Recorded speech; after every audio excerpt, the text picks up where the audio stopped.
Semuanya, lihat, Putri Komandan Batalion sedang dalam perjalanan ke sekolah. Kemudian ia pulang dengan luka-luka di sekujur tubuhnya. Sang ayah patah hati saat melihat momen ini. Dia segera berlari ke putrinya dan bertanya apa yang terjadi. Asal-usul pihak lain membuat Putri takut untuk tidak mengucapkan sepatah kata pun. Dia hanya berbaring di pelukan ayahnya dan menangis. Melihat putrinya menderita, hati ayah seperti tersayat pisau.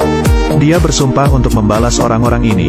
Kemudian, seluruh keluarga khawatir tentang anak ini. Ketika ayahnya tidak tahu apa yang harus dilakukan, tiba-tiba seorang gadis datang menghampiri. Dan dia mengaku sebagai kakak kelas putrinya. Kemudian ia juga memberitahu Komandan Batalion tentang situasi sekolah putrinya. Putrinya dirundung di sekolah dasar selama 4 tahun. Setelah mendengarkan ini, ayahnya sangat marah. Tapi di saat yang sama, dia merasa bersalah. Dia bahkan tidak bisa melindungi keluarganya. Bagaimana melindungi negara? Lalu ia mengikuti langkah gadis itu. Dia ingin mencari tahu orang-orang yang berani menggertak putrinya. Ketika mereka sampai di hutan, dia melihat beberapa gangster berkelahi. Komandan Batalion maju untuk menanyai mereka. Pemimpin gangster juga menuntunnya untuk menghadapi pria itu. Saat ini, para berandalan tidak menyadari keseriusan masalah, terus-menerus menantang sang ayah. Ayahnya seorang bos gangster, yang berbuat jahat sepanjang hari. Bully pria dan wanita.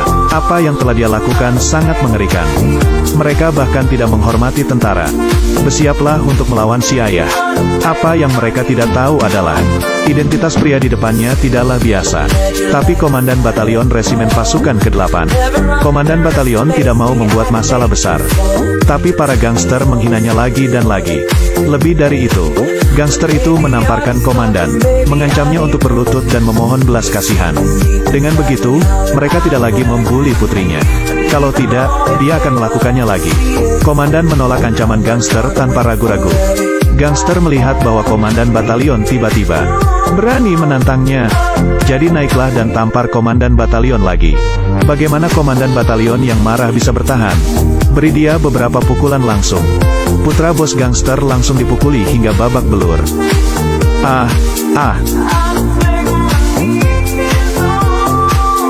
Gangster lain berkerumun. Segera ia dipukuli hingga berteriak.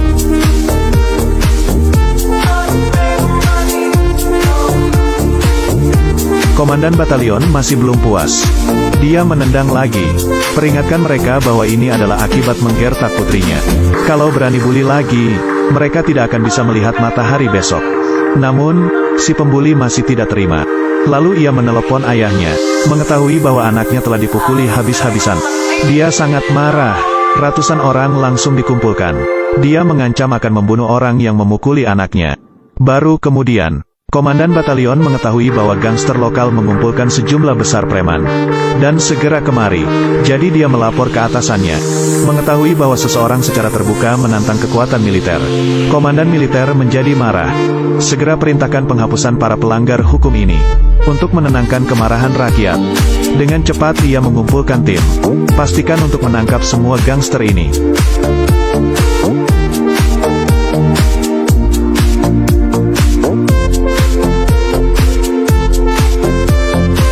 Komandan memanggil Direktur Keamanan Masyarakat setempat. Mereka diminta untuk bekerja sama dengan penegak hukum. Direktur itu menjadi marah ketika dia mendengar kata-kata itu. Ternyata geng gangster ini begitu tidak taat hukum. Kemudian kumpulkan seluruh kota dengan segera.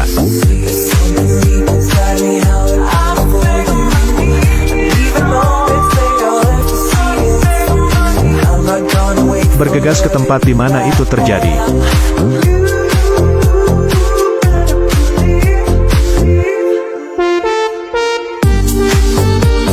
Dan kabarnya tim sudah datang. Bersiaplah untuk mengelilingi. Ikutlah bersamaku.